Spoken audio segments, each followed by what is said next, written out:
Bonjour, bonsoir, bienvenue. C'est un peu particulier pour nous parce qu'une fois n'est pas coutume, on enregistre cette masterclass quelques jours avant la date de lancement de ce livre dont on va vous parler ce soir. Donc passez votre CAP tailleur avec artisane dont les autrices sont présentes ici. Aurore, alias Le Chat Albertine. Bonsoir.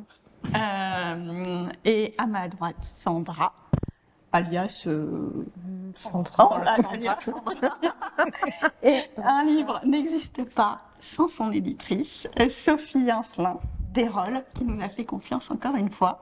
Donc on va vous présenter ce soir le livre, son histoire, ce à quoi il peut vous servir, à qui il s'adresse, et puis comment on l'a conçu.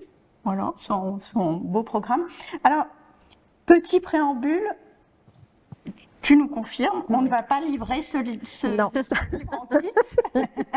Qu'est-ce que c'est qui est sur la table? Alors, ce sont les bonnes feuilles, hein, c'est-à-dire que c'est un ouvrage qui a été imprimé sur l'imprimante finale de l'ouvrage et qui est massicoté à la main, et c'est un ouvrage qui n'est pas assemblé, hein, on voit les cahiers. Voilà, on voit les cahiers qui sont tous séparés. Ça permet à notre service de fabrication de faire des contrôles et de donner son go à l'imprimeur pour imprimer tous les exemplaires. Voilà. Et Dieu sait que pour faire un livre, on va en parler, mais il y a beaucoup de contrôles, il y a beaucoup de relecture.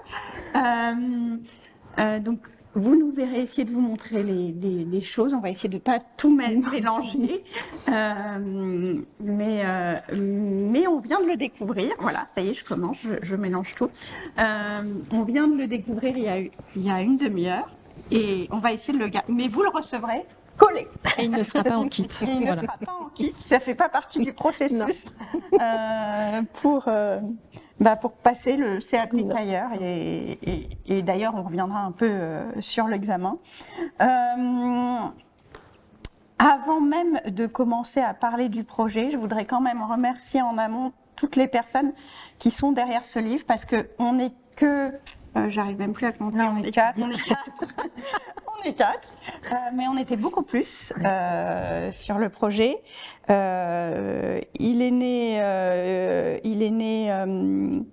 initialement d'une idée aussi d'Éric Sulpice qu'on remercie beaucoup et auquel on pense beaucoup. Mais côté Erol, vous étiez... évidemment Hélène, Armel et moi pour le service éditorial. Et après, il y a tout un tas d'autres services dans les éditions Erol. La fabrication, donc il y a plusieurs fabricants qui regardent également. Il y a le service marketing qui interviendra après, les commerciaux. Il y a beaucoup de personnes qui regardent. Il y a aussi beaucoup de personnes en externe. C'est la personne qui a fait la mise en page, par exemple. La photogravure, hein, puisque un ouvrage à la fin, il y a pas mal d'étapes qui sont faites quand il y a des photos pour s'assurer de la lisibilité, que l'ouvrage soit conforme à ce qu'on attend. Donc il y a effectivement beaucoup d'intervenants quand on fait un ouvrage. Voilà. On dit qu'il faut un village pour élever des enfants, et il faut un village pour faire un livre comme celui-ci aussi, puisque vous êtes les deux autrices. Mais derrière, il y a plusieurs... alors, on va l'ouvrir comme ça, ce sera plus concret, en espérant que je tombe sur une bonne page. Oui. On va parler de la structure, etc. Mais dans ce livre, il y a beaucoup de schémas. Donc, on pense particulièrement à Marie-Gabrielle et Laura. Oui. Il y a beaucoup de photos. On pense aussi à Marie-Gabrielle. Il y a beaucoup de toiles. Oui. Oui. Et de pièces d'études. Et donc, on pense à vous, parce que vous les avez écoutés quand même un certain nombre de fois. Et un petit peu Sarah aussi. Un petit peu Sarah, un petit peu Laura, évidemment, qui a même cousu les pièces d'études sous contrôle en temps réel. Enfin, on vous en reparlera. Il y a une structure. Donc là, je pense particulièrement à Sarah et Armel. Alors, il y a 2 Armel sur ce projet. Il y a Armel côté artisane, Armel côté Erol, et en général, elle fixe le cadre. Il y a des personnes qu'on a pu interviewer, et donc on les remercie beaucoup aussi de s'être prêtés au jeu. Ne t'oublie pas. Oui, j'ai participé à la rédaction aussi sur certaines parties. Est-ce que je suis en train de réfléchir, mais oui, voilà. On a toujours peur d'oublier des gens. Bah oui. Et puis on remercie par avant le marketing, la communication, qui vont prendre le relais. On a tendance à toujours les oublier, mais elles font le travail après. Et voilà, elles sont là pour vous. Et puis les équipes vidéo, parce qu'on va en reparler, mais vous avez aussi de la vidéo qui accompagne le livre. Voilà. Bon, c'était plus que nécessaire, parce qu'on a vraiment, je pense, l'impression d'avoir travaillé en équipe, équipe avec Aurore, avec la fabrique à couture. Tout à fait. Équipe avec Artesane, équipe avec Erol. Donc voilà, c'était important pour nous de vous le dire et que vous le sachiez, c'est un projet à plusieurs. Si on en vient à la genèse du projet, on rit beaucoup parce qu'on vous trouve très complémentaires toutes les deux, notamment aussi dans votre rapport au tailleur. Est-ce que Sandra et Aurore, vous pouvez nous dire comment vous êtes chacune venue au tailleur et puis à l'envie de ce livre? Du coup, là, il faut que j'en dise une. À ma gauche, Aurore, vas-y. Ok, je me lance.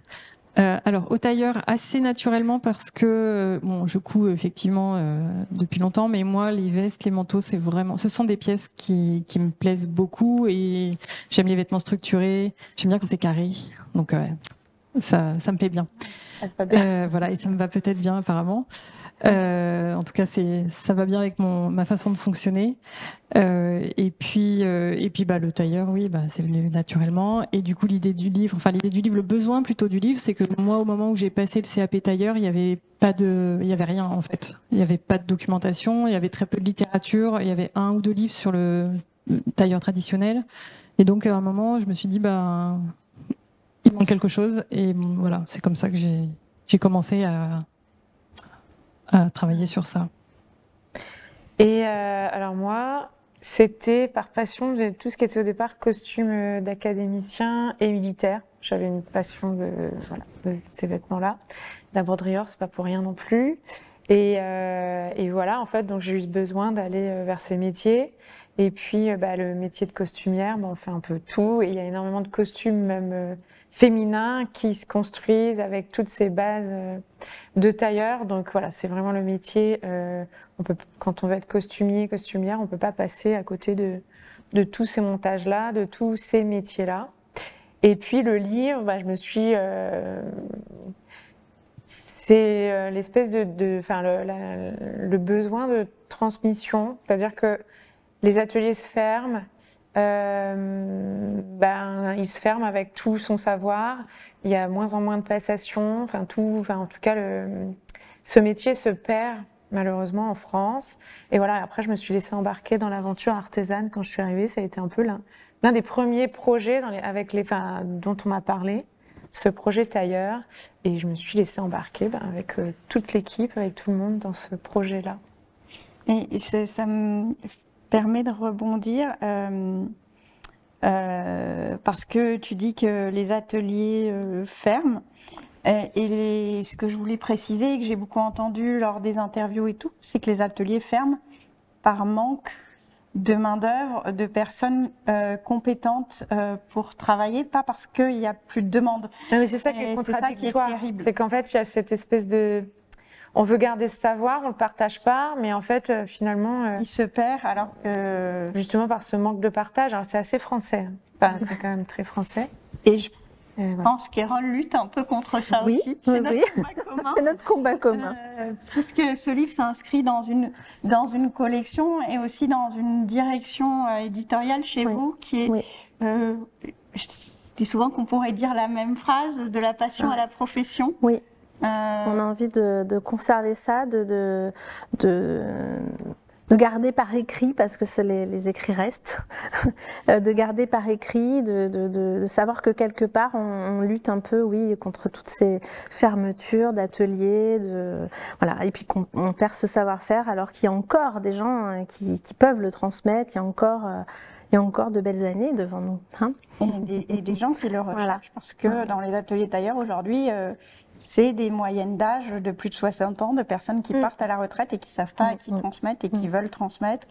Et puis en plus, ce que tu disais en creux, mais le tailleur, ça ne mène pas, et vous allez peut-être pouvoir aussi nous en parler, ça ne mène pas qu'au métier de tailleur en fait. Non. Ça peut être Oui, c'est assez varié et enfin, ça ouvre finalement le champ des possibles. Ouais.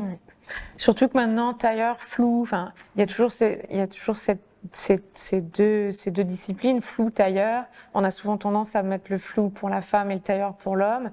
Or là, maintenant, quand même, tout ce mélange, on va avoir une femme qui va porter vraiment du tailleur propre et de l'homme qui va porter des choses beaucoup plus fluides, plus floues. Donc en fait, on est vraiment dans... La distinction est moins marquée que ça a pu l'être.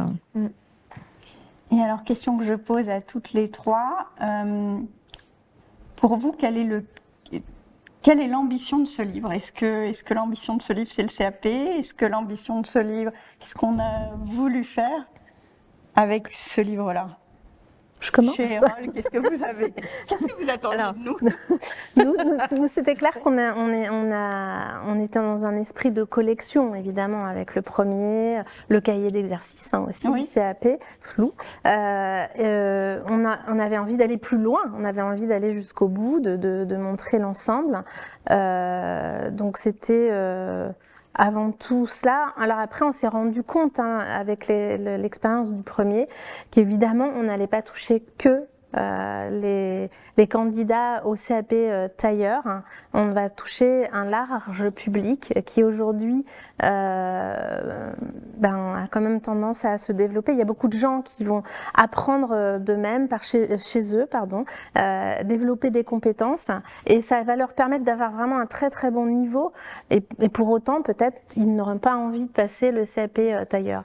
On a un grand public quand même, on s'est rendu compte, c'est l'expérience des premiers ça, qu'on allait bien au-delà. Voilà. Vous l'avez écrit pour qui?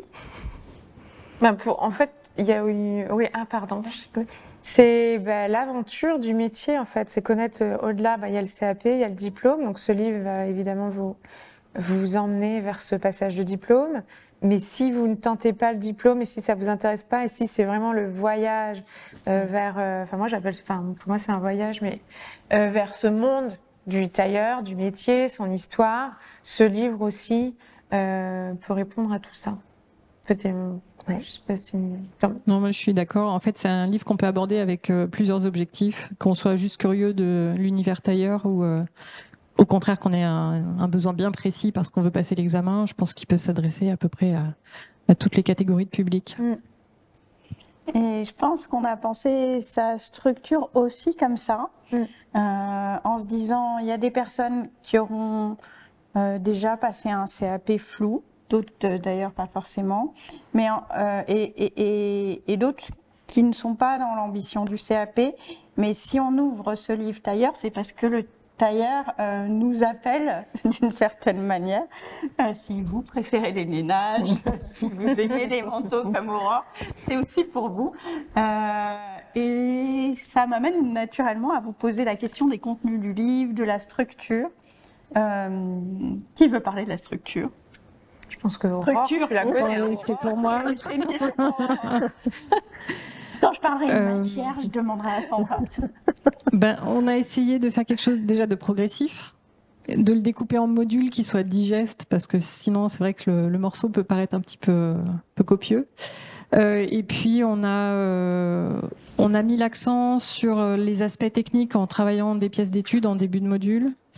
On a à chaque fois abordé les aspects histoire de la mode, je vais en oublier forcément matériel, etc. pour pour qu'on se familiarise avec tous les outils, tous les objets spécifiques au métier de tailleur. Et puis après, évidemment, à chaque fois, il y a la grosse partie qui est le vêtement qu'on travaille en particulier, qui permet lui aussi d'aborder un certain nombre de techniques. Et bien sûr, toujours dans l'optique de l'examen, on parle un peu de patronage et de modélisme. Alors pas forcément que pour l'examen d'ailleurs, parce que ce sont des transformations qu'on peut aussi appliquer si on veut juste simplement modifier un modèle. Et donc l'idée c'est que chaque module est à peu près autoporteur et que à chaque fois on balaye un petit peu toutes les compétences qui font partie de cet univers. Et puis il y a un module d'introduction qui donne un peu toutes les bases, justement parce que quand on n'a pas forcément passé un CAP avant, il y a des choses qu'on connaît pas, donc ça peut être effectivement déjà le matériel, mais aussi les gammes de montage qui sont quand même un gros morceau du livre, donc avec lesquels il faut se familiariser dès le départ. Et puis voilà, après, je pense que c'est pas à pas quand même, globalement, c'est progressif. Oui. Oui, c'est plus facile au début qu'à la fin. C'est l'idée, voilà, c'est l'idée. Normalement, grâce au livre, ça vous paraît aussi facile à la fin. Peut-être aussi, on pourrait préciser que sur certaines rubriques, on a choisi d'essayer de se dire que vous aviez déjà des bases. En histoire de la mode, en connaissance des fibres, et donc là de se dire on ne se met entre guillemets que dans une optique tailleur. Donc sur les fibres, on a plutôt travaillé les fibres, mais cela dit, ça permet d'en couvrir beaucoup parce que les doublures sont là aussi, mais plutôt les fibres que vous allez avoir dans le tailleur. Évidemment tous les lainages, mais c'est là qu'on se dit le lin, ça fait aussi partie des grandes fibres tailleur. Pourquoi une doublure est plus adaptée qu'une autre, etc. Pareil, en histoire de la mode, on a eu une optique tailleur. Et puis, je dirais que ce livre, on se dit qu'il arrive souvent dans un temps 2 pour vous, et donc dans un temps avant le métier, ou avant le passage à l'acte, entre guillemets, le passage à la reconversion totale, si c'est ce que vous souhaitez. Et c'est aussi pour ça qu'on a décidé de creuser les aspects métiers dans chaque chapitre du livre. On n'oublie pas l'examen, parce qu'en plus, on a eu 2 superbes témoignages de Sarah et Marie, ton acolyte de la Fabrique à couture. Bien sûr. Et Sarah, notre directrice éditoriale, qui ont en fait testé pour vous, quoi. Elles ont passé leur CAP tailleur et elles vous le racontent aussi pour que l'examen soit très concret. J'allais me tourner vers toi pour que tu nous poses une question, mais je me rends compte que c'est mon travail.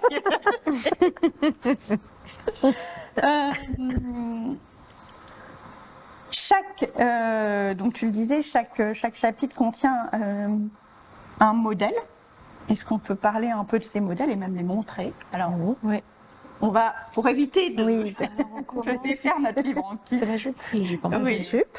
Alors, hop, c'est le moment où j'essaye de bien... Moment de vérité. Est-ce que je vais arriver à viser? Oui. Alors voilà les modèles. Alors c'est la jupe. Qui n'est pas là donc. On la voit. Elle est là, voilà la jupe. Le premier modèle, c'est la jupe. C'est toi, Aurore. C'est moi, oui. Alors pourquoi la jupe? Parce que en fait on voulait pas faire de pantalon. Mais on voulait quand même aborder tous les aspects braguettes, ceinture. Et donc on s'est dit pourquoi pas une jupe. C'est une bonne transition en plus quand on vient du flou, justement parce que c'est des choses qu'on a normalement déjà travaillées. Donc voilà un petit peu comment est née la jupe dans ce... Ça fait partie de la progrès. Ouais. C'est vraiment un bon démarrage pour commencer justement le tailleur, puisqu'on reste, c'est entre le flou et C'est un le peu tailleur. encore entre les deux, voilà. Mais quand même, t'attaques des techniques tailleur. Oui. Voilà, je... Et donc là, je vais nommer les personnes comme ça, comme on les a nommées tout à l'heure. Vous les voyez en vrai, là, c'est Sarah, qui a beaucoup participé et à la rédaction et au cadrage du livre, et qui est notre directrice éditoriale.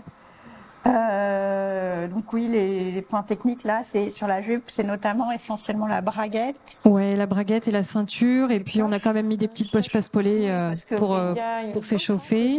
Une petite fente dans le dos, et puis des poches sur le devant avec une découpe un petit peu montage de la marrante. ceinture Voilà. qui s'apparente à celle du pantalon. Donc si vous tombez sur un pantalon, vous ne serez pas du tout Non. désarçonné parce que tous les codes du pantalon sont aussi dans cette jupe. Oui. Ensuite, Ensuite, nous avons la veste. Enfin, on a le La gilet. fameuse poche. Ah bah oui. Et bon courage. Alors, en Parce qu'en tailleur, plus, les voyez les poches. carreaux. Non, là, il n'y a pas de raccord. C'était Ils vraiment sont très dans le pied, ambitieux. dans la ceinture, Ah oui, c'est vrai. ce qui est mieux d'ailleurs. Oui. Parce que j'imagine que ça épouse mieux. Ça permet de le- rouler la taille. Et- Mais en tailleur, poche. Les poches. Poche Ah, les fendue, poches, il y en a dans tous les poches, sens. hein, dans oui. tous les sens. Oui, Vous oui. allez- D'ailleurs, vous allez voilà. aimer les poches. Poche et Ah. fente, c'est tailleur. Donc là, on a une veste que nous, on appelle veste industrielle. Je sais plus. Est-ce qu'on se souvient des Des prénoms? prénoms, Oui, ah oui, parce on qu'on a a nommé, Et la alors, jupe. ils ont des super prénoms. mais La jupe, je sais plus si c'est Grace C'est Grace Grace. Grace. Ou Grace. Voilà, Grace Grace. Très bien. Et la veste. Non, c'est le manteau. Non, je sais Le plus. manteau, c'est Tilda. Tilda. On n'est pas très bon. Mauvaise, Le hein. gilet à On nu. doit l'avoir le sujet là. Peut-être Le le gilet. gilet, oui. Oui, Et c'est la veste, Et la veste. Audrey. voilà. Audrey. Peut-être, oui.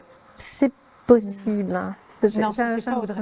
J'ai un doute. C'est noté On a dans le tous livre. En dit. même temps, on peut regarder. Oui, on n'ose pas le toucher. Non, c'est bien nous qui l'avons écrit. Hein, je tiens à le- Il faut la- Sarah serait là, nous l'aurait On dit vous dit qu'il y a direct. plein de gens, mais en fait, c'est pas nous. Non. N'étions pas dessus. Alors là, on est. Je pense qu'on est plus. On est plus de la veste est là.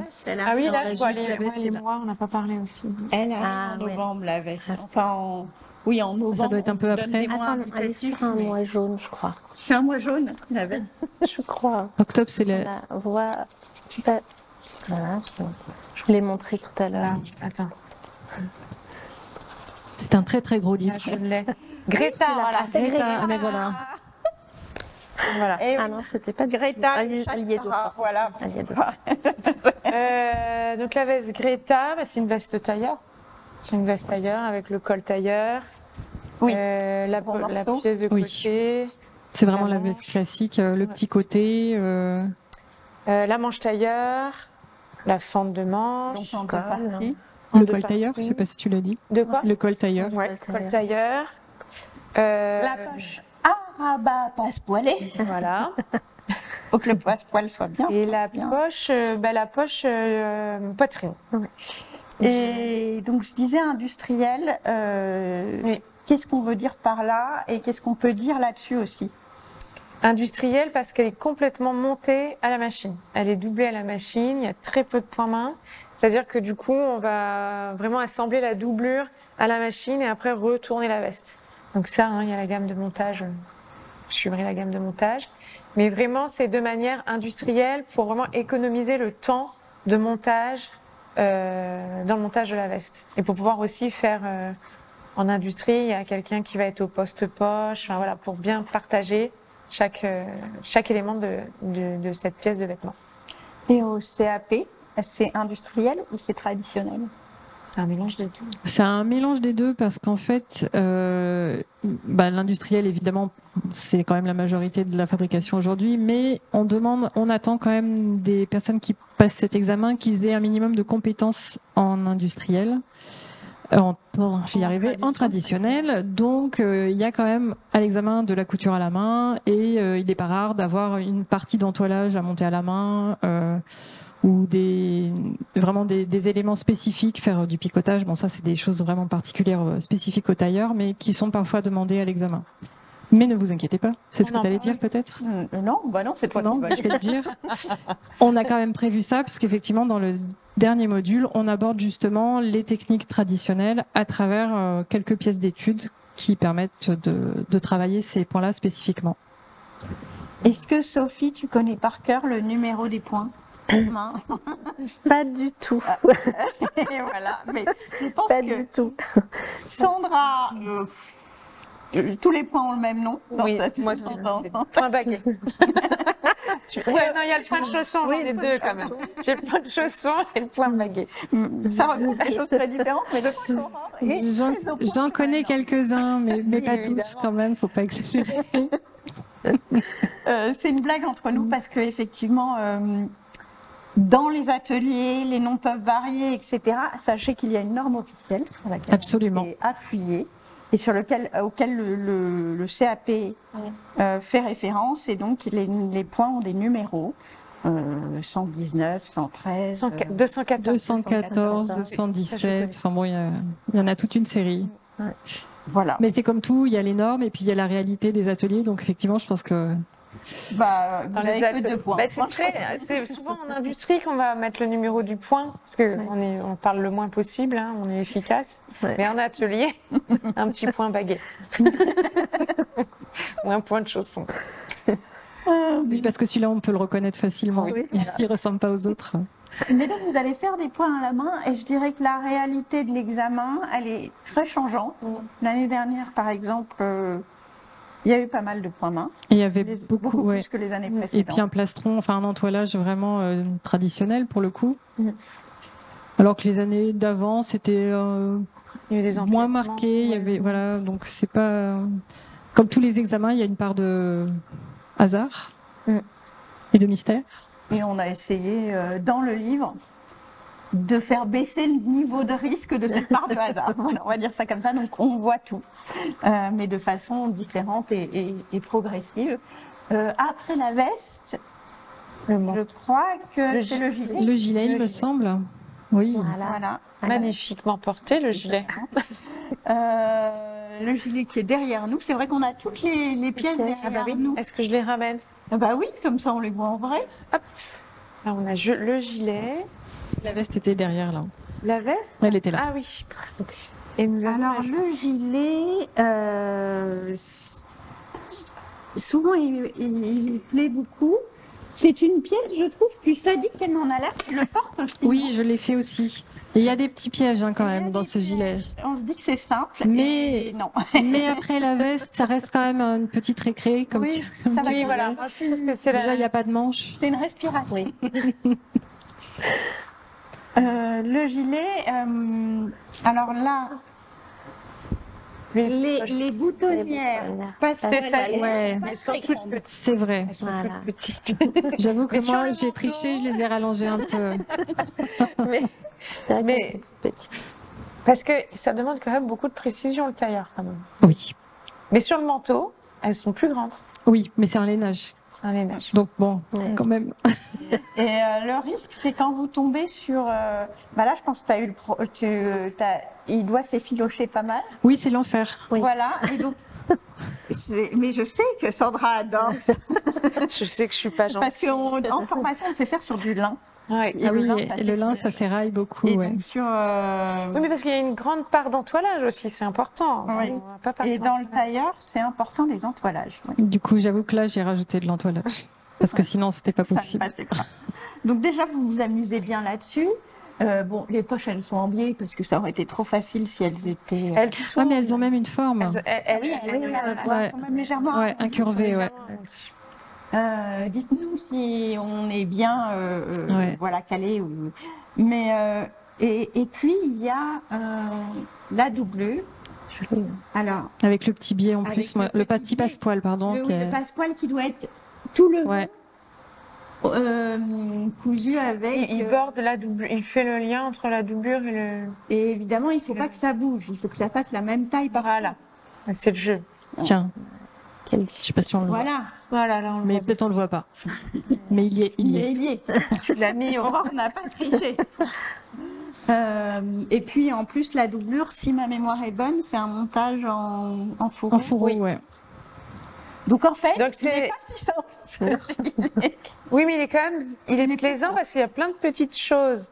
Il y a plein de petits points techniques, mais il peut être réalisé plutôt rapidement. C'est quand même rapide. Chose. Ouais, ouais. Bon, application et rapidité, c'est un bon test à ce moment-là du livre. C'est d'essayer de combiner.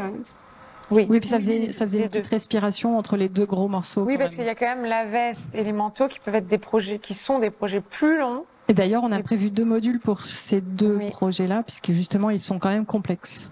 Oui, c'est un C'est point un- sur oui. lequel il faut peut-être qu'on insiste Oui. aussi. Les temps ne sont pas les mêmes en tailleur qu'en flou. Les projets tailleurs sont souvent des projets plus longs, au CAP aussi. Oui. Et du reste, au CAP, en 16 heures, souvent, vous n'avez pas monté la doublure ou vous avez à faire qu'un demi. Et une partie des pièces est déjà coupée très souvent. Ouais, pour vous faire gagner du temps Ouais. parce que c'est plus long. Donc, effectivement, il n'y a pas forcément un modèle par mois. Il peut y avoir un modèle sur 2 mois. Oui. C'est ça. Oui, c'est ça. Exactement.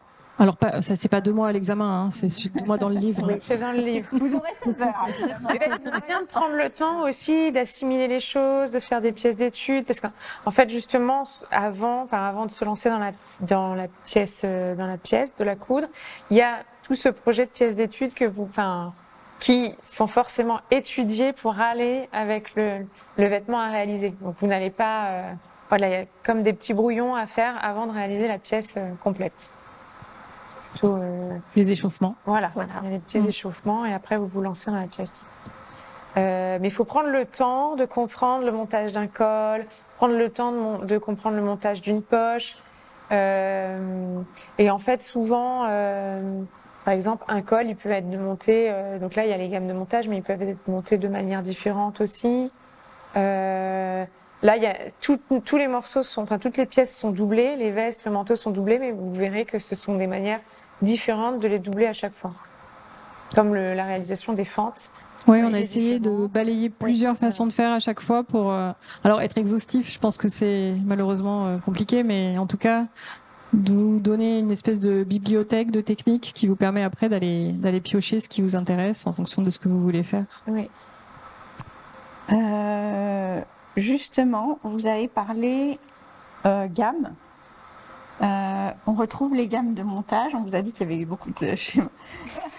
Sophie, elle aime ces projets où on a beaucoup de gammes de montage. Quel est le niveau attendu dans ce livre en termes de lecture des gammes? On en a parlé un peu au début. Et puis même à l'examen, vers quoi on tend? Quelle est la logique? J'ai pas écouté. Alors. Je reconnais. Comparativement peut-être au flou, pour ceux qui viennent du flou, la marche est un peu plus haute parce que souvent on va vous demander un peu plus d'autonomie sur la compréhension des schémas et de la lecture de gamme. Les gammes en tailleur, si vous regardez les sujets d'examen, sont beaucoup plus courtes. C'est pas parce que le modèle est plus facile, c'est souvent parce que c'est beaucoup moins détaillé.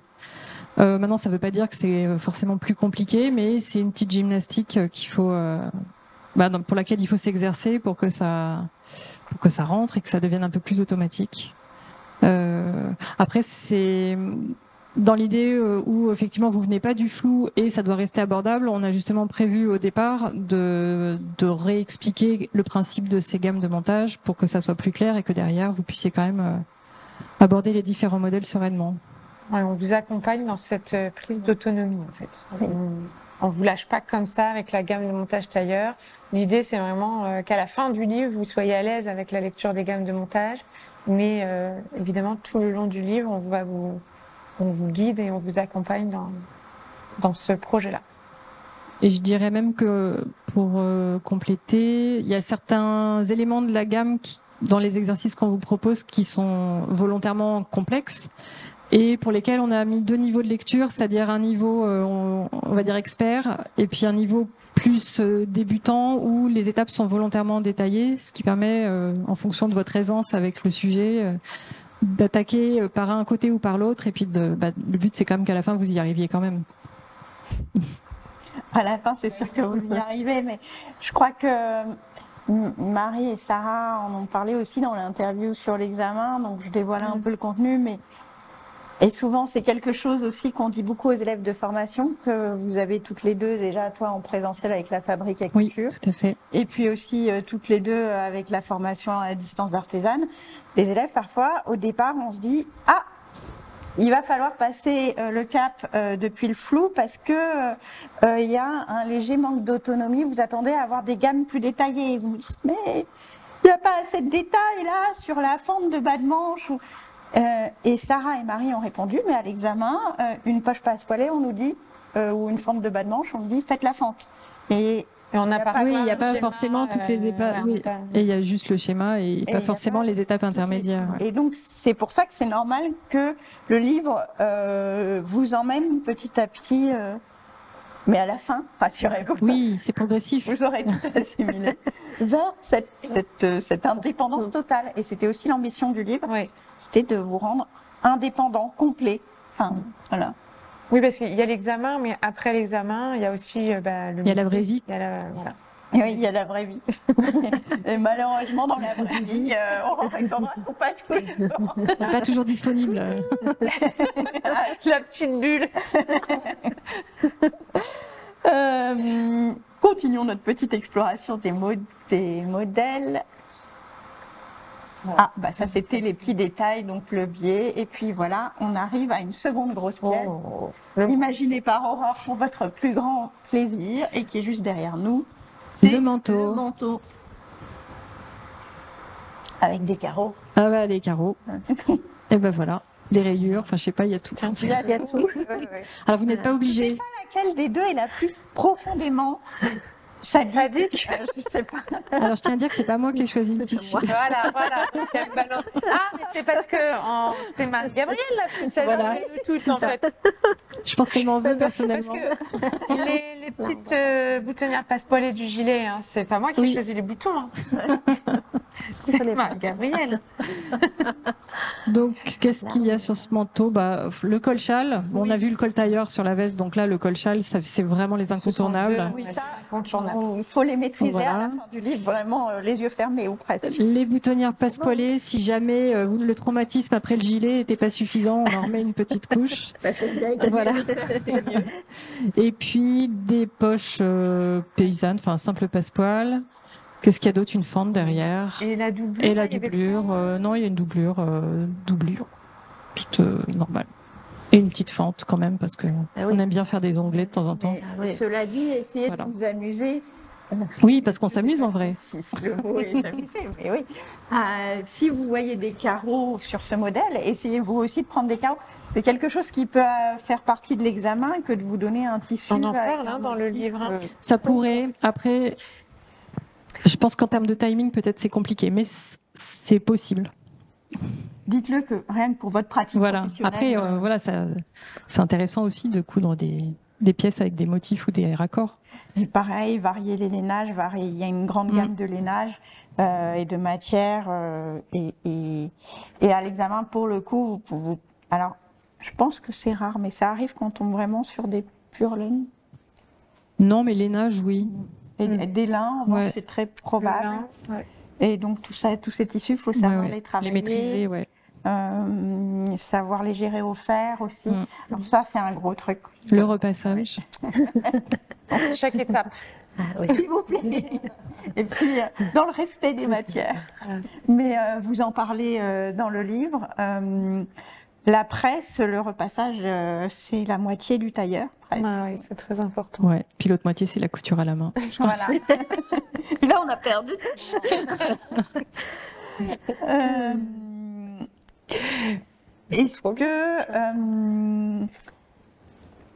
Est-ce que, voilà, on détaille, il y a quand même la martingale, les carreaux dans tous les sens.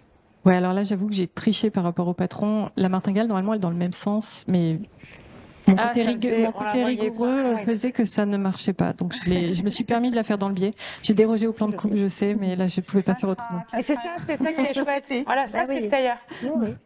En fait, on peut s'amuser et des fois, pas tricher, parce que moi, souvent, je dis tricher, mais c'est pas le bon mot. Le tailleur, c'est le cadre qui permet ensuite de devenir libéré et créatif. C'est l'autonomie, quoi. Je suis en train en même temps, mais en fait, c'est fini. Et donc, vous voulez peut-être parler un peu juste des exercices de traditionnels? Oui, quand même. Oui. Est-ce qu'on les a? Non, mais tu as la veste. Oui, mais elle n'est pas ouverte. Oui. Parce que c'est vrai que le tailleur, et vous allez le pratiquer dans le livre, on vous le disait. Oui, on va chercher, j'ai le temps. Et pendant ce temps, dans deux. Voilà. Oui, parce que souvent il y a quand même une vraie attente sur le traditionnel, parce que je pense que c'est pas l'image d'Épinal, je ne sais pas si on peut dire ça, mais on imagine toujours le tailleur dans son atelier. En position tailleur. Voilà. Et c'est aussi ça. Moi, souvent le matin, quand on arrive dans les locaux, tous comme ça, sur ma table. Non, mais c'est vrai que ça fait partie aussi des attentes de l'examen. Ça fait partie, quand on veut faire du tailleur, de l'intérêt qu'on a. Vous allez beaucoup travailler à la main. Vous allez picoter, vous allez chaussonner, vous allez chevronner. Vous allez faire des tapis de poing. Oui, on a tout prévu. Et vous allez jongler avec de la cigarette, des épaulettes, Voilà. des passements, des passements, des toiles, de crins, des toiles tailleurs. Voilà, du bougran, de la watine, voilà. tout ça, ça n'aura plus aucun secret pour vous.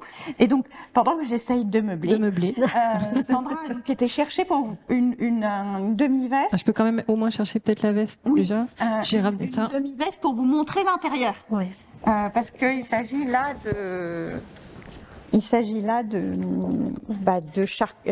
le mot charcuterie, mais c'est pas de chirurgie. De chirurgie. Donc voilà ce qu'on appelle la veste traditionnelle. Ça, c'est un modèle qu'on ne vous fait pas forcément travailler dans le livre. Ce qu'on vous fait travailler dans le livre, ce sont des parties de cette veste pour vous exercer au traditionnel. Parce qu'en fait, une veste traditionnelle, ça mériterait pratiquement un livre à elle toute seule. Voilà. Et donc, c'était compliqué de tout faire rentrer. Je sais pas, Sophie, tu n'étais pas d'accord pour 800 pages. Non, c'est... Donc, qu'est-ce que c'est Attends. Voilà. Donc en fait, c'est une veste en kit. Comme le livre.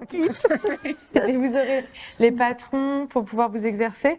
En fait, une veste tailleur, elle est entoilée, donc que ce soit thermo ou en toile tailleur. Et donc là, il y a tout un plastron. On vous montre dans le livre comment réaliser ce plastron-là pour pouvoir justement donner du corps à la veste. Et donc là, voilà, vous retrouverez tout ça. En fait, ça a l'air d'être tout... Bon, c'est un peu chiffonné. Hein. Mais du coup, voilà, on va vous montrer comment structurer tout ça et donner du corps. Je dirais aussi que ça fait partie des différences entre l'industriel et le traditionnel. C'est que là où l'industriel va travailler avec des entoilages thermocollants parce que c'est plus rapide, plus économique, sur le traditionnel, on fait énormément de choses à la main. Les entoilages sont pas thermocollants en général et donc on doit tout travailler pour les fixer de manière c'est tous ces points-là artisanale, qui donnent la forme. Là, il n'y a pas de magie, c'est vraiment deux matières qui, à la base, ont la même forme. Et en fait, avec les points, on donne... Est-ce que ça roule? On donne le corps, ça roule. Ça roule. C'est le roulant. Sandra, elle veut que ça roule. Ça roule pas. Donc, dans le livre, vous aurez des pièces d'études pour apprendre à rouler. Voilà. L'entoilage. On entoile. Et donc, effectivement, à la fin, c'est moins chiffonné. Mais oui, c'est vrai qu'une veste complètement traditionnelle, c'est du travail essentiellement à la main. Il n'y a quasiment pas de machine, enfin il y en a très peu. C'est beaucoup à la main. Il y a vraiment quelques assemblages à la machine, les poches à la machine aussi, parce qu'il faut que ce soit costaud, mais beaucoup à la main. Et on le sent quand on touche une veste, l'entoilage... à la main, on a un rendu très différent quand on vient toucher au niveau de la poitrine. Et d'ailleurs, ça me fait penser à une question. Les modèles femmes, hommes, alors je pense que vous avez vu la réponse, mais pourquoi, comment parce que c'est vrai qu'on associe beaucoup le tailleur à l'univers masculin. Et chez Artisan comme chez Erol, on a d'excellents cours sur l'univers masculin et d'excellents livres. Vous avez le livre de Sébastien Esparé qui l'est. Meilleur ouvrier de France en tailleur à la Comédie Française. Il a fait un super livre sur la veste tailleur homme. Julien Scavini chez nous a fait des choses merveilleuses sur la veste tailleur homme aussi en cours vidéo. Mais donc là, quelle est la différence avec les vestes tailleur femmes? Et quels sont les attendus du CAP? Je sais, c'est une question piège. Donc, il n'y a pas vraiment, en fait, dans la discipline, en fait, le tailleur, ça va être de la sculpture et on va voir comment armer moi je dis armer, mais c'est pas le mot. Comment structurer les vêtements, en tout cas tout ce qui est veste. Mais le travail, finalement, est le même. En fait, c'est le patron et le modélisme qui est différent, puisqu'en fait, on va s'adapter à un corps d'homme et un corps de femme. Mais le travail, je veux dire, les pinces tailleurs, ça va être les mêmes. Il y a des pinces tailleurs dans les vêtements hommes, sauf qu'évidemment, le volume, il n'est pas travaillé de la même manière. Le travail, il est le même. Le travail des fentes sont les mêmes. Le col, il doit rouler autour du cou. En fait, ce qui va vraiment changer, c'est tout ce qui est modélisme. moulage et puis patronage, enfin patron de la veste, mais le travail est le même. Alors après, on a souvent tendance à dire que, sauf que maintenant, je trouve que c'est plus le cas, mais souvent on pense que tout ce qui est homme, ça va être plus à la main, plus traditionnel, l'homme le porte mieux, enfin voilà. Et puis la femme, elle a l'industriel, mais alors maintenant c'est complètement amusez-vous à vous faire une belle veste traditionnelle et portez-la fièrement. Voilà, maintenant je trouve qu'il n'y a plus tellement de, enfin il faut plus qu'il y ait de différence entre l'homme et la femme. En tout cas, techniquement, le travail est le même. Et Après, s'il y a l'examen. Ouais, niveau programme, je pense que c'est plutôt le tailleur féminin, d'après le référentiel. Je dis je pense, mais parce que cette année encore, Cette année est une année de toutes l'année des surprises, pour le coup, c'était un Spencer, je crois, qui est tombé, et le travail d'entoilage sur le devant était clairement fait à base d'un plastron homme, donc bon, mais l'idée c'est pas de vous mélanger, en tout cas clairement, voilà, c'était plutôt mixte. C'était mixte. Ça ne changeait absolument rien aux voilà. connaissances Les que vous techniques, deviez solliciter. les techniques élémentaires sont les mêmes, après peu importe comment on les met en œuvre. Mais effectivement, normalement, c'est plutôt femme aujourd'hui. Et c'est vrai que je trouve que le lapsus qui n'en était pas un, mais que tu as eu sur armée, explique un peu les choses. C'est vrai que le tailleur, il est né aussi paradoxalement de l'extérieur, des armures, du fait qu'on voulait faire. Les hommes, ils veulent avoir un C'est beau ça, torse. et tout se passe au niveau des épaules, du torse, là. Donc toute l'histoire du tailleur vient de là, mais aujourd'hui les femmes ont le droit d'avoir la carrure développée et puis ont le droit. Et au-delà de ça, justement, vous pouvez choisir, et les modèles peuvent choisir de mettre des renforcements, des armures à différents endroits selon ce sur quoi on veut. Et d'ailleurs, l'homme, souvent, les tailleurs hommes maintenant, c'est Julien Scavini qui le dit aussi, hein, ils sont justement de plus en plus fins et que les techniques changent et se rapprochent un peu plus. Enfin, il faut savoir gérer justement cette finesse de matière sur un corps d'homme. Ouais. Voilà, le travail, le jeu de la chose.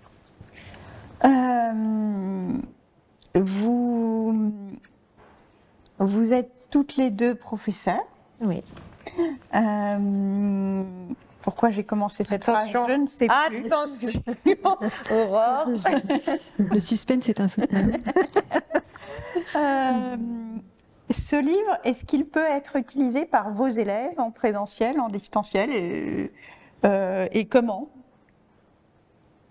Non. Alors, c'est une excellente question à laquelle je vais m'empresser de répondre dès que j'aurai fini de réfléchir. Je dirais oui, c'est un complément. En fait, ça va pas suivre. Enfin, en tout cas, moi, je peux parler pour les deux formations que je connais, c'est-à-dire la formation distancielle artisane et celle que nous on propose en présentiel. Il y a beaucoup de points communs, mais ça va pas suivre exactement le même parcours. Donc, en fait, ça peut être un complément ou une autre façon de présenter les choses. Il y a beaucoup de choses communes, mais c'est pas tout à fait la même chose quand même. Il y a, je pense, beaucoup plus de choses dans le livre. Et voilà, mais en fait, c'est même sain. Moi, j'ai envie de dire, tu connais mon avis sur le fait d'avoir un prof, un professeur, une professeure, et de vraiment faire ce que cette professeure fait. Je trouve que c'est faux, parce qu'en fait, on va être, voilà, il y a des élèves qui vont être plus sensible à la manière à Aurore, sa manière d'amener les choses, d'apprendre. Il y en a d'autres qui vont être plus sensibles à Marie, d'autres Émilie ou moi. En fait, trouvez vos repères et même par exemple, vous pouvez préférer la poche d'Aurore, le col de Sandra et la fonte, enfin je sais pas, mais du coup, il faut pas avoir un prof et un modèle type. Et soyez curieux. Et justement, c'est bien de feuilleter plein de bouquins, plein de cours vidéo, les nôtres, hein, nos cours vidéo. Mais du coup, voilà, les livres de chez Erol, allez fouiller. Mais en tout cas, il ne faut pas s'attacher à une technique, puisqu'en fait, les techniques s'adaptent aussi aux matières, à ses habitudes, à soi, à sa facilité de travail. Donc, il ne faut pas avoir. C'est bien d'avoir plein de sons de cloche. Entre livres, jeux vidéo, je trouve que... Enfin, pas jeux vidéo. Avec la manette. Attention, on va créer une manette. Mais c'est bien d'avoir plein de sons de cloche et de choisir de prendre ce qui nous plaît, de trouver ses propres repères pour pouvoir créer sa propre veste ou son propre vêtement. Donc, la réponse était... Les deux. Les deux. Les deux, mais oui. Les trois. C'est mais, que, oui. non, mais c'est vrai qu'on a tendance à dire, mais allez suivre des cours en présentiel, suivez-en en distanciel, mixez les deux et Ouais. surtout ayez un livre avec. Alors après, je Oui. sais qu'on va avoir la question, donc je te la pose à toi. Et tu as tout à fait le droit de défendre cette position. Peut-on passer l'examen juste avec le livre? On l'a toujours, donc. Ah oui, Mais oui, oui, bien on l'a sûr. vu. Alors je Ça crois, dépend. oui, Oui. tout à fait. Je pense que certaines personnes y arriveront. Après, je suis assez convaincue comme vous que c'est un ensemble, que la vidéo répond au livre, que c'est vraiment deux temps différents aussi. Le livre, on va le refeuilleter, voilà, la formation, on la suit un peu de façon linéaire, un peu plus, voilà. Et le livre, on va y revenir, on va revenir au début. Donc la lecture, elle est différente aussi. Et pour moi, c'est très complémentaire et sans doute c'est plus la clé du succès d'avoir les deux. Mais je pense qu'il y a quand même Et puis ça il dépend vraiment y a des personnes qui vous êtes. Oui. qui vont préférer vraiment la vidéo, d'autres vraiment le livre et ça leur suffira peut-être, mais voilà. Je pense qu'on va avoir tous les cas. Je ne sais pas ce que. Et en plus, Oui, parce qu'il y a quand même. dans le livre, On a prévu oui, 2-3 vous petites allez choses quand même. Oui, quand même. Mais peut-être justement, pour revenir à notre livre en kit, Bien les- qui, je le rappelle, n'est pas en kit chez vous. Il y a les planches aussi. Et il y a. Voilà.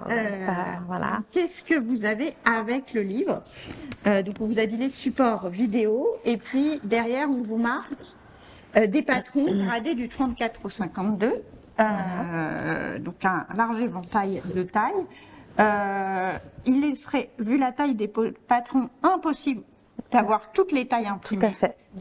Où le livre serait à 70 € minimum. Donc, il y a les planches patrons en taille 38. Et sur le site d'Artesane, téléchargeable, toutes les autres tailles. Voilà, toutes les tailles. Ouais. 34 ou 52. Oui, oui, parce qu'il y a aussi le Il y a 38. aussi le 38. Donc, qui sont inclus. Vous avez apporté vos bons conseils en vidéo. Sur quoi portent les vidéos qui sont offertes avec le livre? Et C'est là, une très bonne question. J'ai encore un trou de question, mémoire. Là, je sens, mais j'ai encéphalogramme plat, j'ai un gros trou de mémoire. ces vidéos Mais en oui, juillet c'est dernier, ça, c'était il pourtant il n'y a pas faisait longtemps. 42 degrés. Et en fait, on s'est consacré à l'examen. Oui, c'est vrai. Voilà. Ben voilà. Comment se préparer à l'examen, qu'avez-vous dans l'examen, etc. Parce que c'est des Oui, questions oui, c'est souvent des questions qui reviennent. qui ouais. reviennent beaucoup. Donc, vous trouverez tout cela en vidéo. S'il y a des erratums, mais il n'y en aura pas. Mais cela dit, c'est un truc que je tiens à dire depuis plusieurs années, donc je vais en profiter. Ça fait des années que sur le feu, on nous dit « Mais est-ce qu'il y a... » Et là, déjà, sur le tailleur, on nous dit « Est-ce que les erratums seront bien ?» Ben oui, c'est rare d'avoir la chance d'avoir des erratums dans un livre parce que il est imprimé. Là, c'est pas parce qu'il y a des erratums que ça voudra dire que le livre contient plus d'erreurs que d'habitude ou moins statistiquement. Ça veut juste dire que on est en possibilité, si vous nous signalez quelque chose, de vous notifier le changement et c'est un plus, Oui. pas un moins. C'est pas, on n'est pas en train de vous dire ah non, c'est un livre qui est plein d'erreurs, etc. Non, si on voit des coquilles majeures et on espère qu'il n'y en aura pas, et c'est Bien sûr, c'est un parti pris aussi de se dire d'aller au bout de. Ça ne s'arrête pas au livre imprimé. Si on voit des choses à corriger, il faut avoir l'honnêteté en fait de reconnaître qu'on a pu laisser passer une erreur et aider à corriger parce que sinon c'est quand même. Et j'ajoute qu'en très plus, bête. Erol, s'il y a des réimpressions, Oui, on intègre les intègre corrections. donc les erreurs sont ensuite Voilà, corrigées. au fil des impressions. Mais je pense que très peu d'erreurs. Mais oui. C'est une grosse partie du travail aussi, la relecture. Bien sûr, alors il y a différentes relectures, mais vous le savez toutes. Mais quelle Voilà. Donc il y a une relecture, il y a plein de relectures en fait, il y a plein de niveaux de relecture. Bien sûr, il y a la chasse aux coquilles de français, bien sûr, c'est évident, mais c'est aussi une relecture de sens hein, qu'on fait en tout cas chez nous, une relecture de sens avec l'image, est-ce qu'on comprend suffisamment? On essaye vraiment de se positionner comme éditeur, c'est-à-dire je repère les choses qui peuvent ne pas être très claires au niveau du français, je corrige bien sûr les coquilles, mais je me positionne aussi comme quelqu'un qui va apprendre et découvrir. Et c'est ça que moi j'adore, et c'est ça que j'adore avec vos ouvrages, parce que j'apprends. L'éditeur, il apprend aussi au passage. Sophie, voilà. Demain. Et donc, on apprend, on découvre, et on est forcément dans une position de débutant. Alors, bien sûr, comme je ne pratique pas, ou peu, en tout cas pas le tailleur, je suis obligée d'avoir une lecture vraiment très attentive, de me concentrer sur le texte, les illustrations, et faire un effort vraiment de compréhension. Alors, il m'est arrivé pour le flou, pas pour le tailleur, parce que j'avais un autre niveau déjà quand je suis arrivée pour lire celui-ci, mais de faire des petites, des mini pièces d'études en papier pour comprendre, pour être sûre, pour me dire mais est-ce que j'ai bien compris, est-ce que le schéma va me permettre vraiment, voilà. Donc là, ce travail-là, il est fait. C'est une première relecture qui, bien sûr, suscite beaucoup de questions. Donc, ça retourne ensuite eh bien, aux auteurs. On leur dit voilà, ça, j'ai pas compris, je suis pas sûre d'avoir compris. Là, je pense qu'il y a ci, il y a ça. Donc, il y a tout un travail là-dessus. Et puis, reviennent bien sûr les réponses. Alors des fois, voilà, on s'est trompé au début, on a pu mal comprendre, mais c'est vraiment important cette étape parce qu'on peut vraiment, voilà, ça nous permet quand même de nous mettre à la place du lecteur. Et puis après, il y a une lecture sur épreuve. Les épreuves, c'est le livre qui est maquetté, donc ce sont des PDF. Et là, on a un autre regard, puisque c'est maquetté, il faut regarder bien sûr la maquette, les exigences de la maquette. Est-ce que tout rentre correctement? Est-ce que les illustrations sont suffisamment grandes, lisibles? Est-ce qu'il n'y a pas quelque chose qui a été oublié? Et donc, on a une autre lecture. Et là, ça va être vraiment une lecture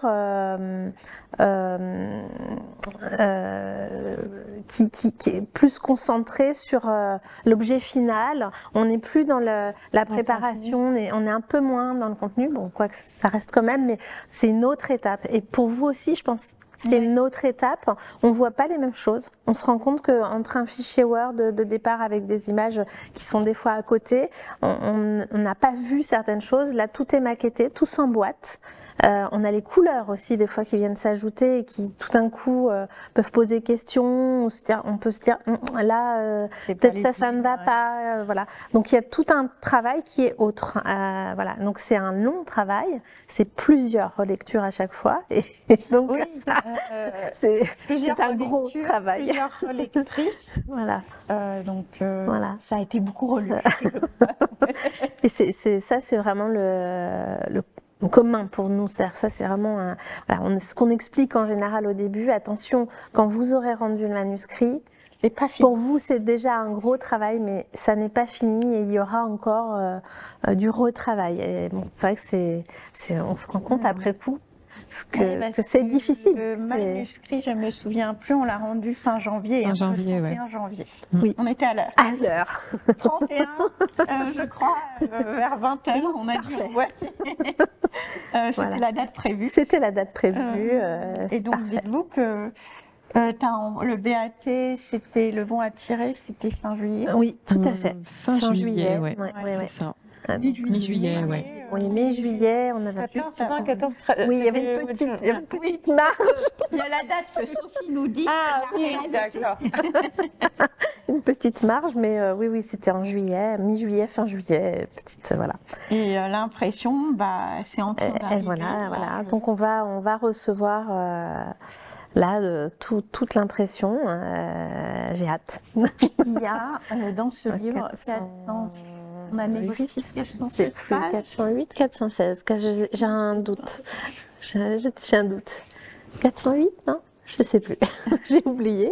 Parce qu'après, on finit par oublier aussi. Et ben, je ne sais pas, parce Voilà. qu'il n'y a plus de numéro de page. Oui, là, sur la fin. Après, on peut remercier aussi, Oui, les on peut partenaires. remercier nos partenaires, hein, parce qu'on n'en a pas Qui ont trop fourni parlé. tous Voilà. les tissus. Donc, la Virgile Viret, donc la maison Lafayette Saltiel Drapier, qui est la grande maison du tailleur à Paris, que vous pouvez retrouver rue d'Uzès. Et puis Toretto Tessuti.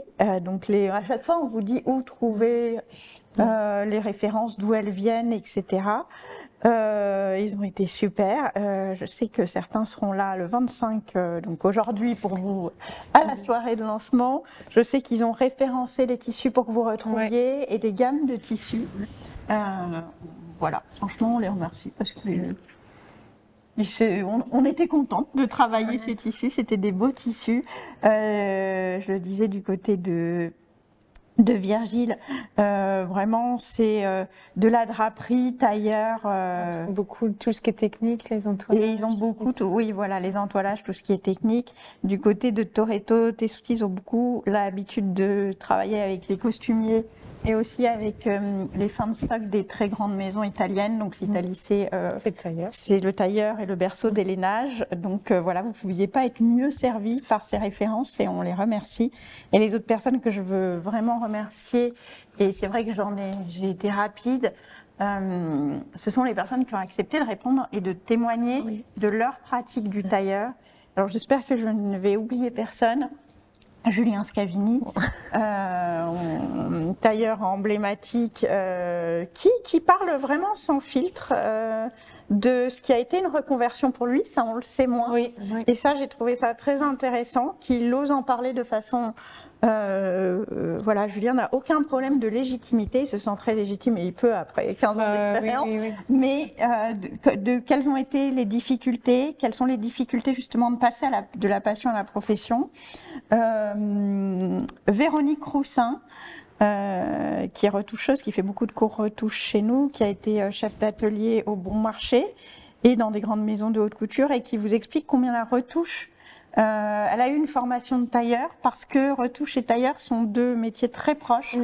Tu saurais presque mieux en parler que moi, mais combien ça se nourrit et donc elle vous ouvre cette perspective professionnelle-là. Martha, ton amie, Martha Bottari. Tu peux peut-être en dire un mot. Martha Bottari qui a travaillé, je ne sais pas si je peux dire le nom Oui, elle l'a dit. Elle l'a dit. Donc qui a travaillé longtemps chez Scabal. Moi, je l'ai rencontrée justement quand elle travaillait chez la maison Scabal. Scabal qui sont des costumes de luxe, mais c'est aussi du demi-industriel, donc sur mesure. Moi, j'ai travaillé longtemps dans le spectacle avec elle. À Grévin, je travaillais, et donc là, elle parle... Elle parle beaucoup de l'habillement, du rapport au corps, du rapport au tailleur, et ça, je sais que c'est quelque chose auquel tu es sensible aussi. Quand vous allez éventuellement pratiquer votre métier, vous allez être confronté à des clients, à leur corps, à la façon de prendre leurs mesures, etc. Et ça, ce sont des compétences, à la fois des soft skills et des compétences techniques qu'il faut acquérir. Et elle vous dit combien ça peut être riche dans votre pratique aussi. J'ai interviewé un jeune tailleur de la maison Chiffonelli qui s'appelle Matteo Roibé et qui vous raconte lui aussi son parcours de reconversion. Ses tout premiers cours d'ailleurs, c'était des cours tailleurs sur Artisan avec Julien Scavini et depuis il a fait tout un parcours qu'il a amené, il vous le raconte chez Chiffonelli et il vous dit la vérité aussi sur les maisons tailleurs aujourd'hui, ce qu'elles cherchent, ce que c'est que la grande mesure versus la demi-mesure. Laetitia Edé, elle vous parle du tailleur en tant que lifestyle au féminin, parce que c'est vrai qu'on dit que c'est beaucoup un univers masculin et Elle est commissaire d'exposition. C'est une passionnée d'histoire de la mode. Elle a travaillé beaucoup avec le musée Galliera. Elle a elle-même ses propres pièces. Elle a travaillé beaucoup pour... voilà, c'est vraiment une historienne de la mode, mais elle vit aussi la mode et le côté... alors, elle n'aime pas ce mot, donc je vais l'employer avec des guillemets, mais la vie sartoriale, elle n'aime pas qu'on se prenne pour je ne sais quoi parce qu'on porte un tailleur, et donc elle trouve ça un peu précieux, mais en tout cas, elle vous explique comment elle prend soin de son allure, son rapport aussi à la retouche, au sur-mesure, sa consommation des vêtements et son rapport avec l'histoire de la mode et du tailleur. On l'a dit, Sarah et Marie. Tout à fait. Elles ont les cobayes CAP tailleur. Voilà. Je trouvais ça d'autant plus intéressant de les interviewer qu'elles sont des deux côtés de la barrière. C'est-à-dire que Marie vous accompagne en présentiel et en distanciel sur le tailleur. Et Sarah est directrice éditoriale. Elle avait aussi passé son CAP flou, donc elle avait envie de continuer. Et donc elles savent parfaitement, elles ont déjà un très bon niveau, mais pour elles, il fallait se confronter à la réalité de l'examen. C'est-à-dire qu'à un moment, on envoie nos élèves passer quelque chose. Enfin, ça nous semble pertinent en tant qu'enseignant ou que prof de savoir de quoi on parle, enfin d'avoir vécu la même chose parce que on se confronte aux mêmes difficultés au même moment et comme ça, on est peut-être plus proche aussi de nos élèves, en fait, tout simplement. Oui, donc elles vous disent par quoi elles sont passées, ce qu'il faut savoir avant l'examen. Et puis Sandra et Alessandro, on vous a interviewé sur la partie costume. Sur le métier de costume. En fait, parce que le tailleur peut aussi diriger justement vers... D'ailleurs, tous les témoignages, ce sont des corps de métier des dérivés justement du tailleur. Hein. Donc, eh bien, le costume, costumier, costumière, c'est aussi une grande forme... on travaille à la manière tailleur. Donc avec Alessandro, on parle aussi du métier, des matières, du prix, voilà, de l'univers du spectacle. Donc là, l'objectif, c'était vraiment de vous donner différents regards pour qu'ils vous nourrissent et que, à la fin, vous puissiez en faire ce que vous voulez, en fait. Une fois que vous avez passé le flou, le tailleur, etc., faites-vous plaisir, ça sera plus que le moment. Quel va être le trajet du livre? Parce que nous, on est à J-21. Oui. On sait qu'il est livré dans les entrepôts la semaine prochaine. Qui partira le 25. Voilà. Il sera dans les bacs. Dans les bacs, oui. Vous pourrez les trouver dans toutes les bonnes librairies. Voilà. D'abord. Voilà. Chez nous aussi. Oui, bien sûr.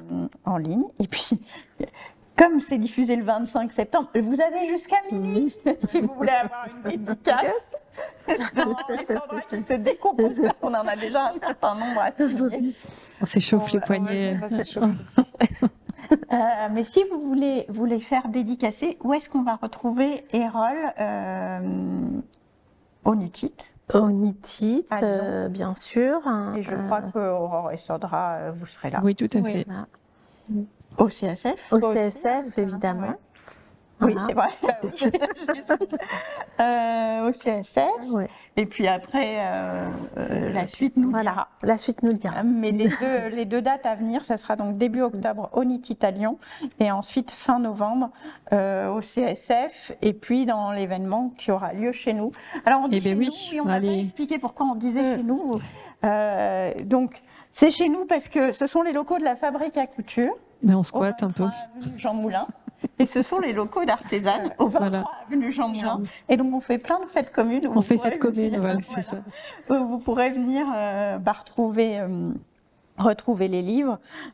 Et je suppose, et j'improvise complètement, je ne sais pas comment on va se débrouiller, mais que si vous venez pour des cours et tout, on aura des livres. J'imagine. Oui, si on n'est pas au CSF, c'est qu'on sera ici, certainement. Oui, voilà, donc on sera partout. Oui, voilà. Et sinon, voilà, vous pourrez le retrouver en ligne chez plein de monde. Oui. Mais d'abord chez Artisan. Et allez chez vos libraires aussi. Voilà. Oui. C'est important. Ah oui. Donc c'est ça le trajet d'un livre. C'est des événements, ce sont des signatures.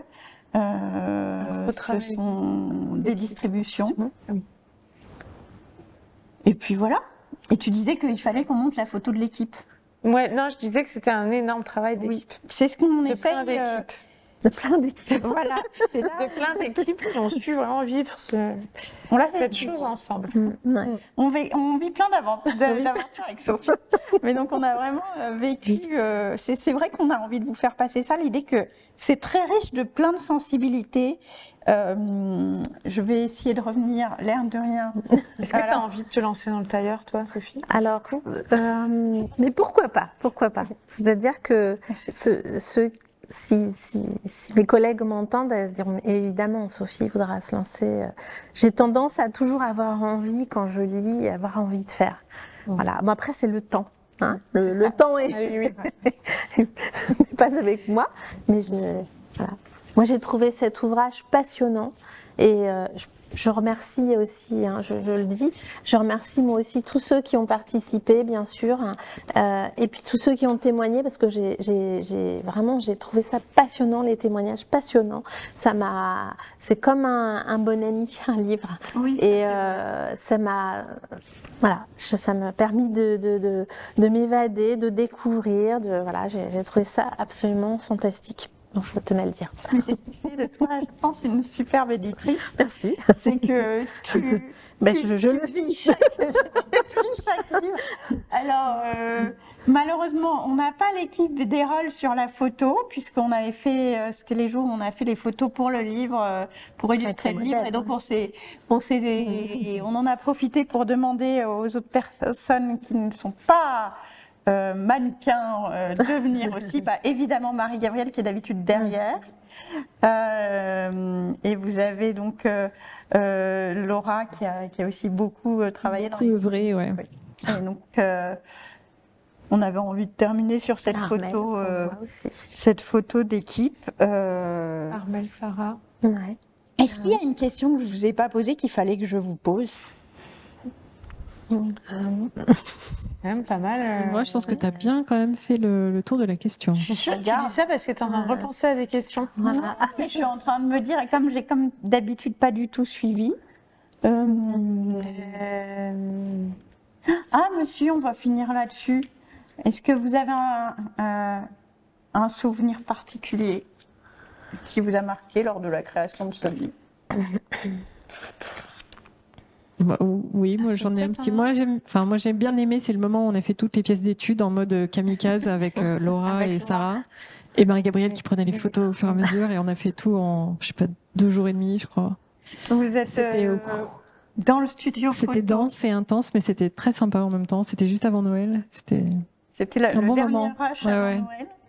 Et il y a eu un petit épisode après, juste après, non? Avant le rendu. Il y a eu toutes les pièces. Oui. Où je faisais Ah tous oui, les toi tu points, avais terminé, oui, exact. Un peu, voilà, à la main. Oui, Patience, mais quand même. oui, voilà. Et toi, Sandra? Moi, j'ai pas un. Est-ce que j'ai un souvenir? Alors oui, j'ai bien aimé ce shooting, mais moi, j'étais pas là lors du premier, mais du coup le deuxième, où tout le monde justement s'est mis. En fait, c'était la journée tailleur où tout le monde s'est mis à faire du tailleur, c'est-à-dire que oui, à faire le point de chausson, tout le monde. Ah oui, ici on a intérêt à maîtriser le Oui, point de c'est chausson ça. à tout moment. C'est ça. Il faut bâtir et chaussonner à tout moment. Non, moi, j'ai pas de point, mais vraiment, j'ai envie de dire que ce que j'ai aimé, c'est vraiment tout ce travail d'équipe. Et en fait, c'est la richesse de ce livre. C'est que du coup, c'est pas qu'une personne et vraiment qu'une donnée sur le métier. C'est vraiment chacune, on peut dire chacune, a amené sa chose, sa patte tailleur, qui fait vraiment toute la richesse la richesse de ce livre, en fait. Chacun avec sa sensibilité tailleur, l'a rendu du coup dans ce livre. Et c'est ce qui fait pour moi, je trouve, sa richesse, en fait. On a toute notre petite sensibilité mise dans ce livre. C'est ridicule. Et puis C'est trop beau, moi j'adore. je trouve que c'est sans vouloir faire du on n'est que des filles et tout, mais je trouve que ça sympa que finalement, pour ce sujet qui a longtemps été un sujet d'homme, là, ça soit une équipe entièrement féminine. C'est un beau pied de nez, c'est que on a pu s'emparer de ce sujet. Toi, c'est quoi ton souvenir C'est pas simple. Merci pour la question. Alors, cette fois-ci, c'est la lecture des pages. Un grand moment. Non, j'ai pas un moment précis. Je ne saurais pas dire un moment précis. À chaque fois, c'est-à-dire qu'il y a plein d'étapes. Donc, j'ai aimé m'y mettre, c'est-à-dire voilà, découvrir, me remettre dans cette lecture, même si c'est prenant, hein, c'est vraiment prenant. Mais j'aime aussi quand on voit les épreuves, quand on choisit les couleurs, quand voilà, on sent qu'il y a des tâtonnements. C'est évident, on avance, le projet il évolue au fur et à mesure, de votre côté comme du nôtre, c'est-à-dire qu'il y a des petites choses qui viennent s'ajouter. Et bon. Moi, j'ai adoré les témoignages. Mais moi aussi. En fait, ça m'a touchée, vraiment. J'ai trouvé ça extrêmement touchant. C'est vraiment une richesse. Oui, vraiment, ça m'a vraiment touchée. Évidemment, le reste aussi, j'ai beaucoup aimé. J'ai beaucoup aimé vous lire. Et vraiment apprendre plein de choses. Mais les témoignages, c'est comme un plus, c'est vraiment le métier. La sensibilité, quelque chose, on se sent tout proche, quoi. Et ça, vraiment, ça m'a touchée, j'avoue. Voilà. Mais c'est vrai qu'en plus, je suis allée recueillir les interviews souvent sur les lieux de travail, ou en tout cas l'environnement que les personnes avaient choisi, et ça donnait un côté... Je ne sais pas si c'est un côté très drôle, mais un côté... voilà, évidemment, Julien Scavini, c'était dans un café à l'esplanade des Invalides, hyper feutré, il était avec son... Laetitia Edé, c'était à l'hôtel dans le 6e, donc pareil, c'est très confidentiel, c'est très chic, c'est très...